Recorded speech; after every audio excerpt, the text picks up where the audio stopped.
Hello, my name is Matt Dietz, and this is my EDFN 530 Module 7 Ignite presentation. I'm going to summarize the important points of the Chapuis book. First of all, teachers need to be able to share different types of learning targets with students so that they have clear vision of the intended learning. Specifically, you need to convert learning targets into student-friendly language, identify rubrics suited for formative use, making sure those rubrics then are converted to student-friendly language as well. And you need to introduce the concepts of quality represented in a rubric to the students. Next, you're going to want to monitor student awareness of the intended learning, making sure they're specific to the learning targets that you're trying to have them learn. A required focus for success. Make sure that you're using strong and weak examples effectively to deepen conceptual understanding and to make standards of quality clear to the student. Both weak and strong examples again. Make sure you're sharing effective feedback characteristics. First of all, understand the characteristics of effective feedback primarily so that you can share it with the students. What does good feedback look like? Making sure that you're offering it at a correct time and in an efficient manner. Making sure the language you're using is helping the student to understand where you need them to go next. You'll want to select feedback options suited to the student's grade level and the kind of learning that's to be addressed. This will vary, obviously, as far as student ability, age, and topic and background. And also prepare students to give each other effective feedback. Studies have shown that peer feedback is incredibly helpful in helping students learn. Next, you should take it upon yourself to understand the impact of self-assessment and goal setting on student motivation and achievement.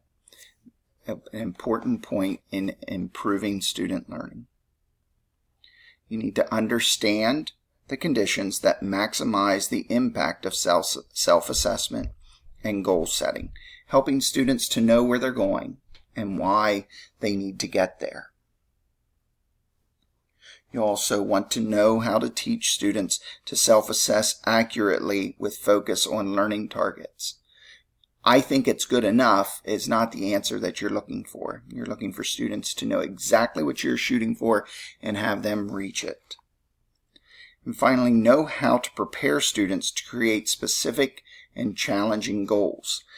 Students will have a tendency to take it easy on themselves. Make sure they remain focused, again, on those learning targets and are able to create some on their own.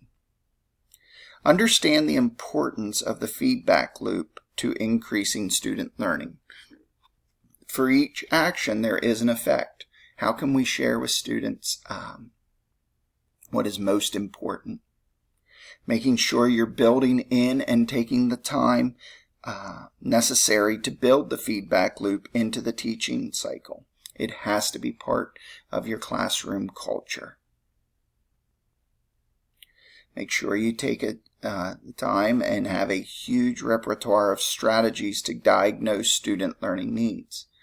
That will vary greatly between student and class, and you need to have the structure in place to address it.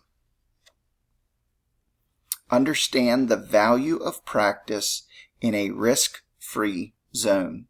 Make sure that students are safe and that they can have a feeling that what they're doing is helpful. Make sure you have a repertoire of strategies to use as instruction as accompanied by practice and revision before the graded event. Not everything needs to be graded.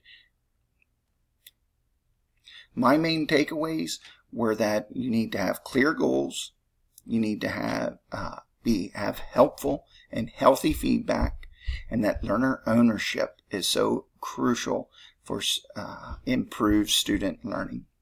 The resource I used for this podcast is The 7 Strategies of Assessment by Jean Chapuis.